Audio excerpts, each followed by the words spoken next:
Nice to be with you again.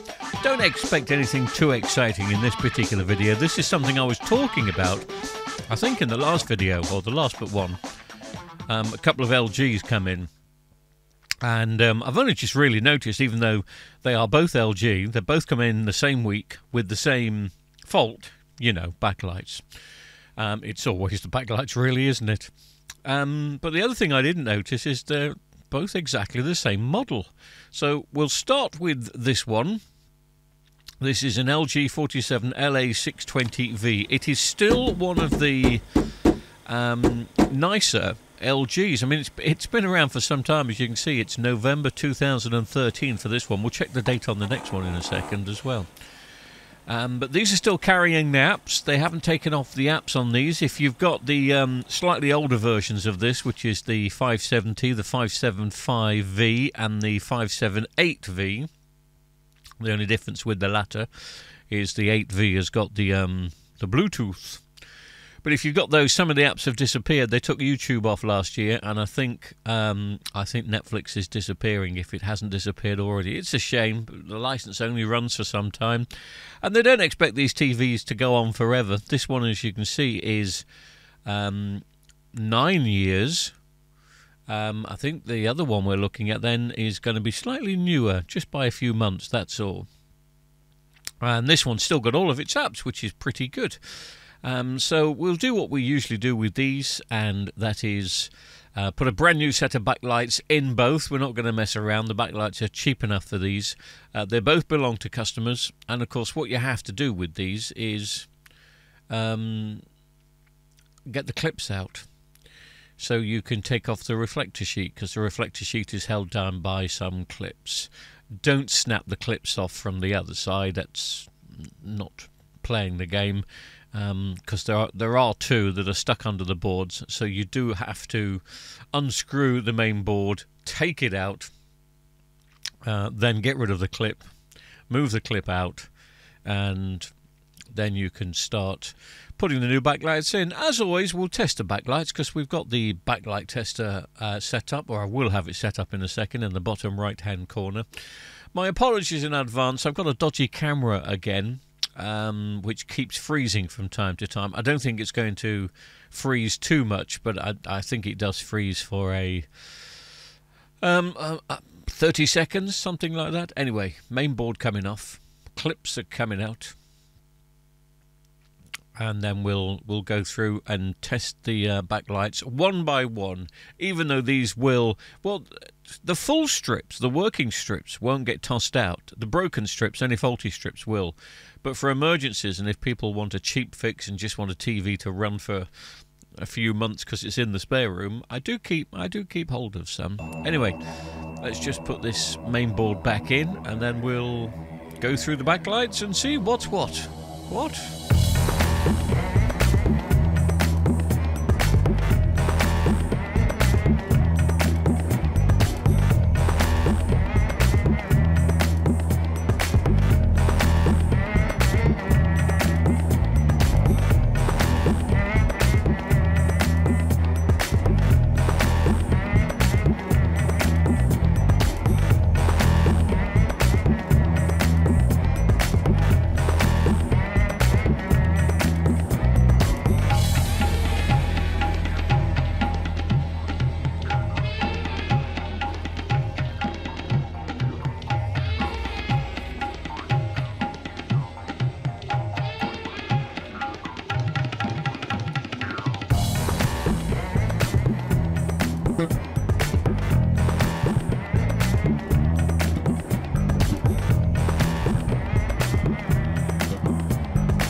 Okay, just realised that we're going to need the other camera angle. Hopefully it's come unstuck now. This is the one that gets frozen from time to time, but this will give us a better view of the backlights.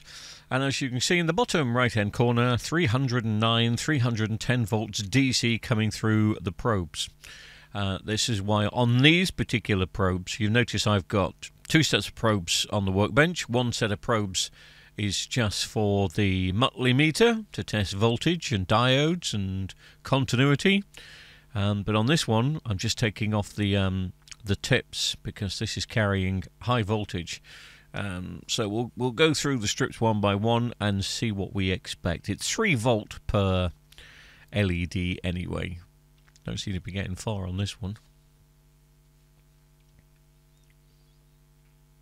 So I can't seem to get any reading on the bottom one. We'll go back to that in a second. Let's have a look at the second one up, see what we get. Yeah, we get 25.2 volts on that one, and they all lit up. 25 volts on that one. They're all fine. 25.3 on this one. Again, all lighting up. It's probably just going to be the bottom strip that's the faulty strip. 25.1 there.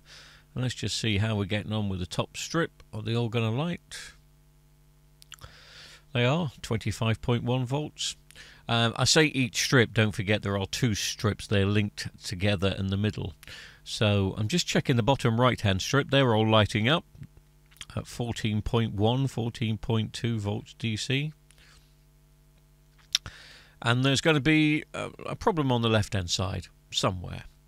There's going to be one gone. Why I'm bothering to check it out and play with it, I don't really know, because this strip will end up in the bin. The other strips I will keep. We'll keep them in a box just in case, as I say, somebody that wants a cheap fix on one of these, because you find these backlights in a heck of a lot of the old 47-inch LG TVs that are backlit. I mentioned before the 575s, the 578s, the 570s, whether they're smart or not. As long as it's for a 47-inch, then these will do them. These don't do the more modern LG ones. These are for the TVs that were built around 2012, 2013, and I think a little bit of 2014 too. It's going to be quite interesting when we look at the other one to see what date's on that. Anyway, that's by the by. I'm still faffing around with this LED strip on the left-hand side. 3 volts on that one, so there's just one gone on that left-hand side, but it doesn't make any difference. We're getting rid of it. Right, okay, new strips are in. You probably didn't notice the join. You probably didn't notice the edit because the camera's frozen again on this big one. Don't worry, I'll swap that out in about 20 seconds time. But you can see, brand new set of LED backlights in. Even when the new ones, brand new ones go in, I always tap around the connections just to make sure all the connections are fine. 9 times out of 10 on these LGs, they're all absolutely splendid, and you don't have any hassles. I do have hassles with some Samsung ones from time to time, or if I've broken a connection buying a bit too forceful, so it's nice to go through them. And here is the TV, so I've put it back together. Let's just make sure that we get the LG logo. I will also test and see where the backlight settings are. They're probably on dynamic. Actually, with an LG you don't get dynamic, do you? You call it something else. Can't remember what it is. But yeah, this is all fine. It's always a bit worrying with certain TVs of a certain age. When you take the screen out and put the screen back, it's not so much the worrying of cracking it, even though that's always there, but sometimes just putting them under stress. You saw with that Samsung one I did in the week, a little bit of stress and we had a black line. But anyway, no lines here. It was on 100%, so I'm just resetting the backlights, but it's really up to the customer who wants to put his settings. I'm just setting them for where I like them for now. Most customers are happy with the settings wherever you leave them. Not everyone likes to play with the TV and have them all on full blast, but that's fine. So now here's the second one. This is looking a bit dusty, so I've given it a bit of a wipe down. So the other one was from 2013. Let me just get the mobile camera out and see if I can see. Here it is. Let's have a look for the model number. Well, we know what the model number is. It's going to be the same, 47LA620V. This one is slightly later. The other one was November 2013. This is 2 months down the production line.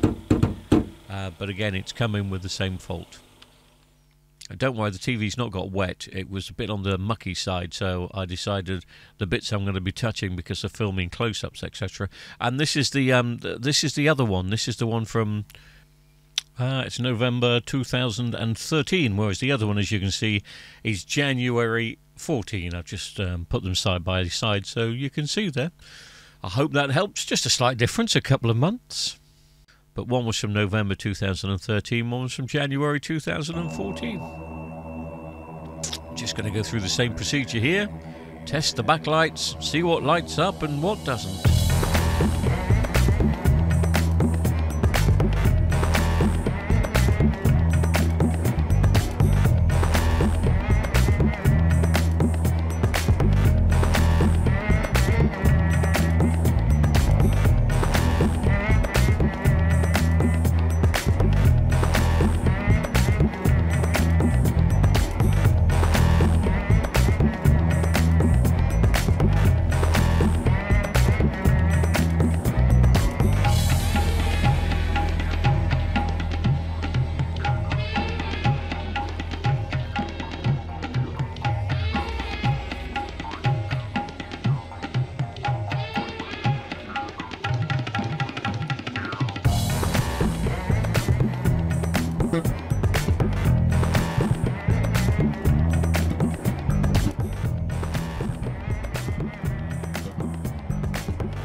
So that's 2 out of 2 on the LGs that we've done tonight. Customers will be happy, and probably so will my bank manager.